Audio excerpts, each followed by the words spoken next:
Hello besties, happy February. It's the month of love, the month of small town romances, mafia romances, big burly men saying, "That's my wife." And will I have any of those moments in real life?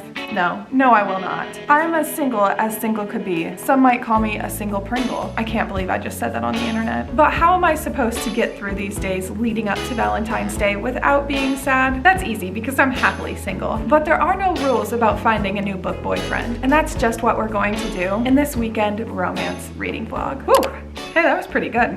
I need a drink.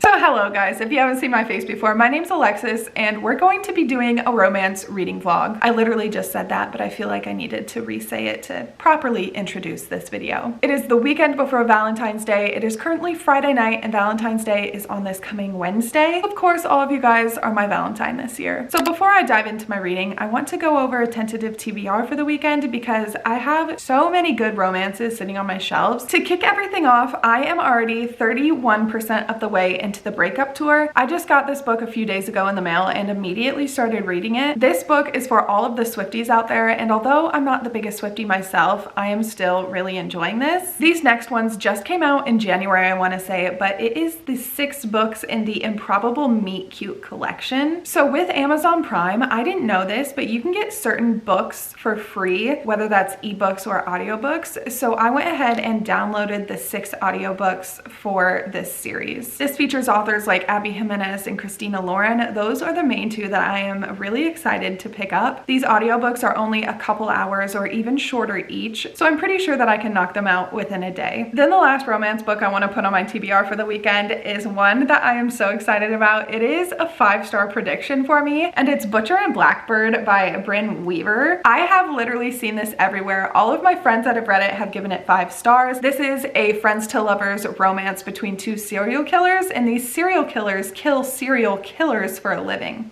Whoa. I've heard this is gruesome. I've heard this is hilarious. I've heard the audiobook for this is fantastic. So I do have that downloaded from Audible. I signed up for like a free subscription so then I could download 2 free titles. You have to take advantage of those deals that just slide their way into your inbox sometimes. I definitely did. So that's the short list of books I want to get to this weekend. Tonight we are going to make some dinner and dive back into the breakup tour. Hopefully I can get a big part of the way into that book so I can start tomorrow fresh. Let's go find ourselves a new book boyfriend. You guys, I am freezing. It's probably because I just drank like a gallon of ice water, but my internal body temperature is so cold I'm like shaking. Let me just cover up. Anyways, I'm about to start reading chapter 17. I have just been reading and I ate dinner. What did I have?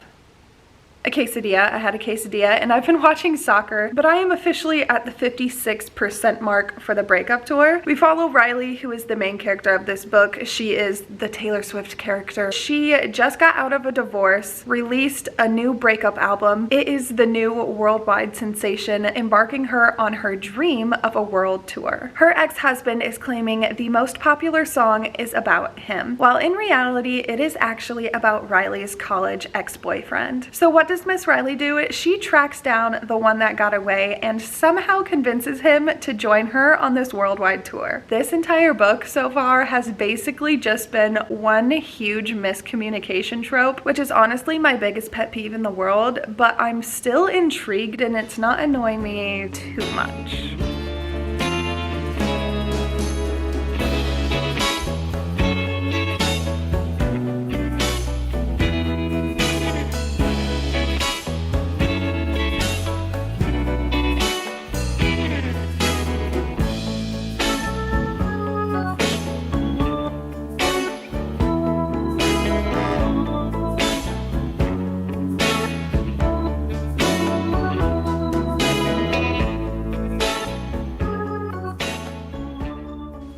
Good morning, everyone. I was going to update y'all last night before I went to bed, but I screamed so hard at my laptop. I was watching a soccer game. It went into PKs. I laughed and I like hurt my throat. That sounds dramatic, but I promise that's exactly what happened. But besides that happening, I did end up finishing the breakup tour last night. As soon as I was done finishing this, I was reading all the reviews, all the TikToks, and I didn't realize that a lot of people aren't the biggest fan of this book. I thought it was fun. I enjoyed it. It's a slow burn second chance romance between musicians. The way the song lyrics were carefully woven throughout the story made for such like a poetic reading experience. We do follow a side plot of Riley's mom, Cassie. She She just went through a divorce. Upon this worldwide tour, she does find love herself, and Cassie's mom was such a good character to have in this book. But the only thing about the characters that lowered my star rating was the relationship between Riley and Max. Yes, it was cute. Yes, it was second chance, but there was just something about the chemistry that I feel like it was lacking. Obviously, they have history together because there is a 10-year gap between the past when they were together and now, but I wish we were able to see more of that history because we're only being told what happened. We're not really living it because there are no flashbacks. As a not diehard Swiftie myself, I was scared that this was going to be an overwhelming amount of Taylor Swift, but actually it was done in such a subtle way that I couldn't even pick up on the Taylor Swift references, and that was something I really appreciated. But I know if you're going into this thinking, oh my gosh, Taylor Swift fanfiction, just don't think that. It's a completely different romance by itself. All in all, I'm going to give The Breakup Tour a 3-star rating. I read it in under 24 hours. This was a good romance. It had potential to be great, but it just didn't quite get there for me. Is this worth your time to read? I'd say so, but I feel like it's a book that everyone is going to have a varying opinion of based on how much you like Taylor Swift. If you go into this romance expecting one thing, you're definitely going to get something else, so I'd say just go in with an open mind. And although this book is dedicated to the Swifties, the only song that I could think about for this entire book was Always Remember Us This Way from the movie A Star Is Born. That song encompasses this book to a T, and I haven't seen anyone compare it to that song, but it is just perfect. So now, what am I going to read next? It is currently 10 a.m. and it's Saturday morning. I've been up since like 7:45. I had a really strange dream that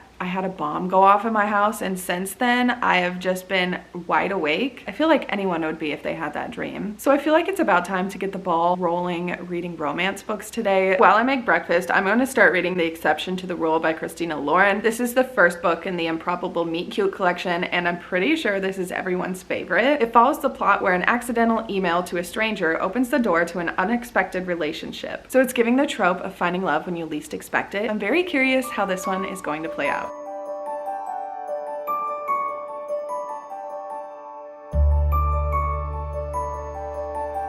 If the lighting keeps changing, I'm so sorry, but the sun is actually out today, even though it's like 20 degrees. It makes me want to go outside, but that is not a good idea. Here, the sun comes back out, but I just finished listening to The Exception to the Rule by Christina Lauren. I always feel so weird trying to rate short stories or novellas just because I feel like I can never give them a fair rating. It's Christina Lauren. Obviously, the short story was really, really cute, but personally, I feel like I just can't give it a 4 or 5 star, even though I really enjoyed it. I read this short story in like 40 minutes. The premise of this book is just a sweet pen pal love story that all started with a typo in an email address. The ending was a fun twist that I wasn't really expecting, so for that reason, I feel like this might be the strongest book out of the 6 I'm about to listen to. I commend Christina Lauren, and I'm going to give this short story a 3.5 star. The next audiobook on deck is The Worst Wingman Ever by Abby Jimenez. Let's dive right in.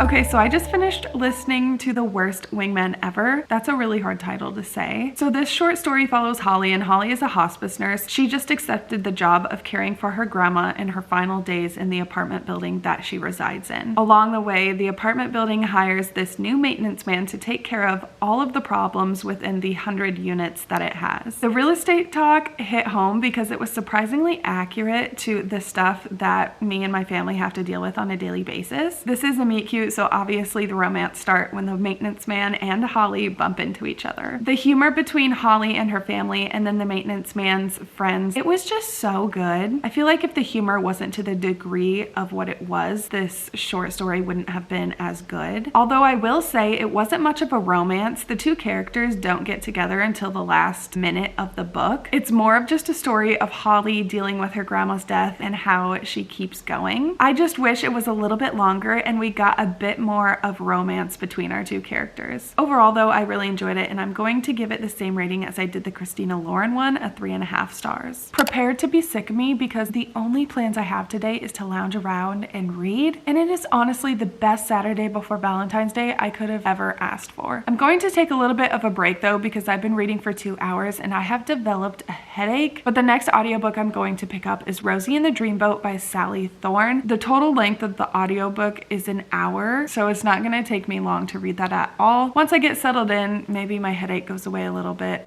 I will update y'all. Y'all, I am well aware my hair is a bit ridiculous right now. I have the worst headache in existence and it won't go away. So this is just what we're gonna rock with. Honestly, it's kind of cute, except I have to stay really far away from the camera because it's so tall on the top of my head. I love it. Okay, so I just finished reading Rosie and the Dreamboat, and this was so strange. If you are claustrophobic, don't read this book. We follow Rosie, who is having a spa day on Valentine's Day with her sister, and she gets trapped, physically locked into a sensory deprivation chamber. She's trapped in there for several hours. If that was me, I simply could not handle it. I feel like that would be the pinnacle point in my life where I do develop claustrophobia. This spa doesn't want this new $85,000 piece of technology to be ruined, so they don't want the fire department to cut into it. And hence bringing us our hero of the book. He is a firefighter, and his last name is Husband.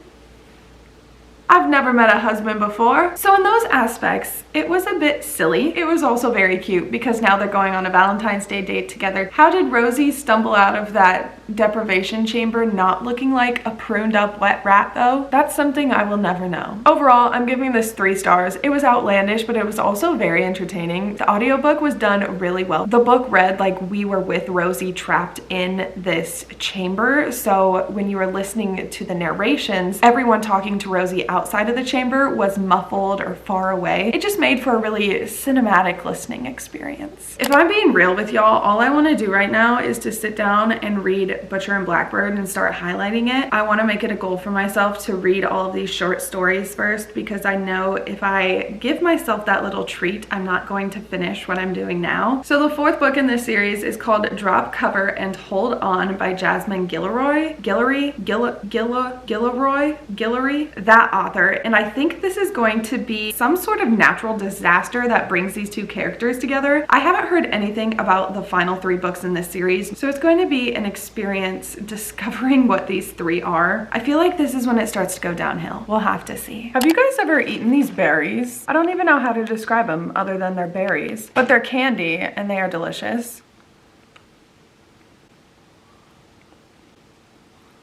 Okay, so I just finished Drop Cover and Hold On. I don't think this is the book for me. This was a very, very short audiobook. I listened to it in about 25 minutes. I have to say, I've never read a forced proximity, dislike to lovers romance book that takes place because of an earthquake. The whole earthquake thing happened within the first few minutes of the audiobook, and then the rest of the story was literally them sitting at a table eating his baked goods. I don't mean anything sexual when I say that. I wish there was a little bit more of the earthquake aspect in the book, which I know there's only so much you can do within a shortened amount of pages, but I feel like the whole earthquake aspect could have been taken advantage of more. And also, this is my first book by this author, and ultimately the writing just wasn't my favorite. I can see how a lot of people will like this one, but it just wasn't for me, and for that reason, I'm giving it a 2 star. Time for the 5th short story in this collection, and it is With Any Luck by Ashley Poston. It's gonna be interesting to see how her romance writing is.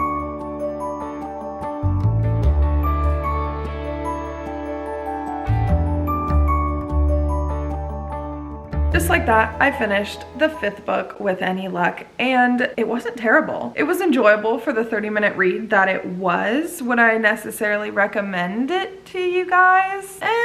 There was nothing substantial I took out of it. If you know the Hangover movie, then that's basically what you can expect in this book. She is actually the best man, and the hero of this romance is actually the maid of honor for the bride. So they're forced to work together on this wedding weekend to make sure everything goes seamlessly. There was a fun curse magical element to this. They ended up losing the groom the night of the bachelor party, and it took our 2 main characters on this citywide hunt to try and find him. The writing was comical. It was a short story, but it also felt really well fleshed out. I wanted a little bit more towards the end, but that's just not the style of these short stories that we're getting. And I know a lot of people can probably relate to drinking too much the night before and not remembering what happens. With all of that, I'm going to give this a 3-star rating. Nothing amazing, but it was pretty entertaining. The sun is setting, and I don't know what it is, but I just got like in a very bad mood. My head is still hurting, so maybe that's what it is. But I'm gonna start walking around my kitchen, just getting some steps in because I literally haven't done a single thing today. And I'm going to start reading the final audiobook in this series, which I am very excited because then that means next I get to read Butcher and Blackbird. The final book is called Royal Valentine by Saraya Wilson. I need to learn how to say these names, y'all. I am so bad. But this one just says a Valentine's Day romance becomes a Roman holiday for a princess in disguise. This is a romantic short story about making wishes come true. It's giving like the same vibes as Cinderella for some reason, but I know it's probably not going to be based on that. So let's figure out what it is. The tags on this one say royalty, romantic comedy, clean and wholesome.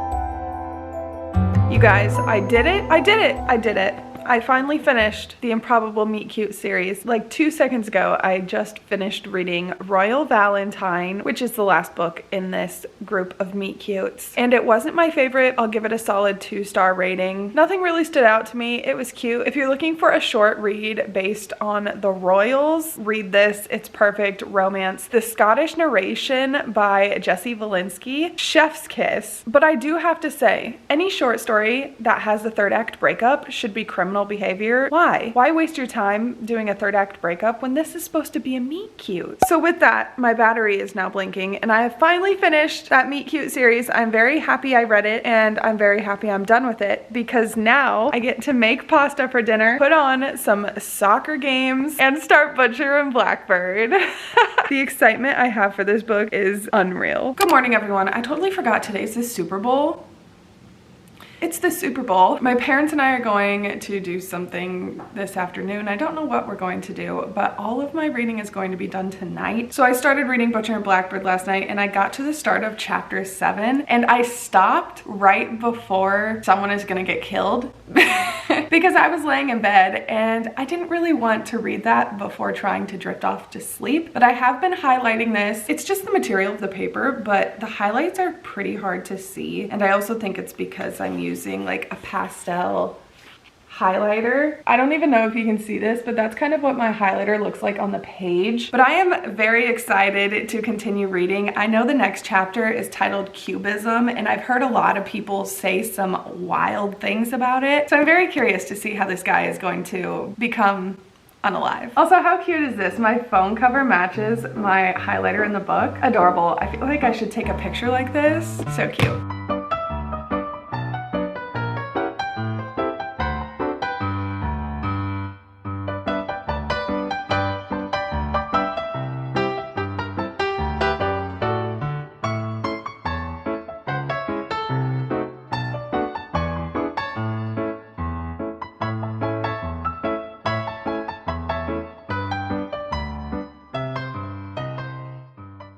Oh my gosh, y'all. So I just got back home. I left that light on. Let me go turn that off.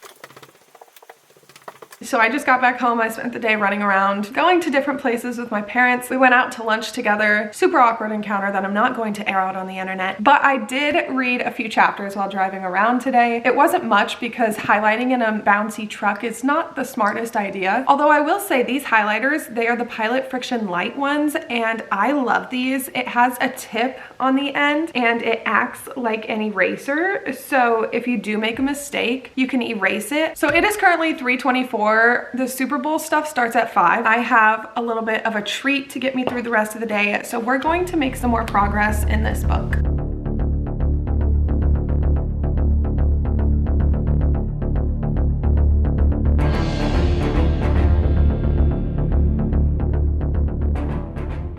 The Super Bowl is on. I just read chapter 17. If you know, you know. Oh my God. What did I sign myself up for? This was me while reading chapter 17. I don't know how to recover.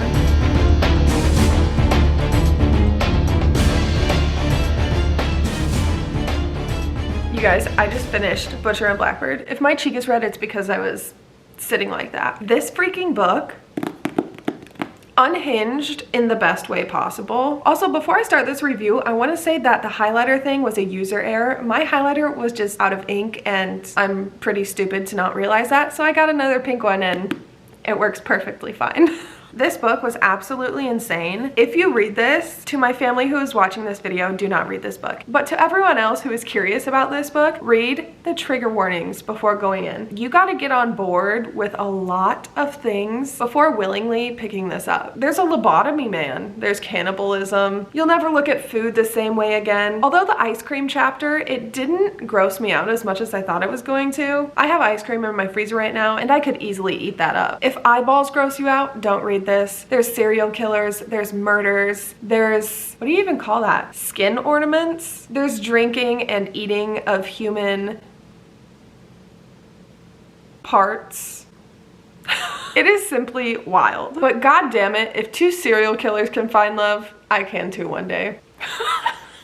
I never highlight books. I had such a fun time highlighting this one. There was a quote that stood out to me and I wrote it down on my phone, so I want to read it to you. It just says, I would kill for you and I have. I would do it again every damn day. I'd turn myself inside out for you. I would die for you. I don't just like you, Sloane, and you know it. How cute. Overall, I think there should be more books like this. I loved this so much. I'm going to settle on giving it a 4.5 star rating. There's just something that didn't scream 5 stars to me. Although there were lots of messed up killings on page, I wanted more.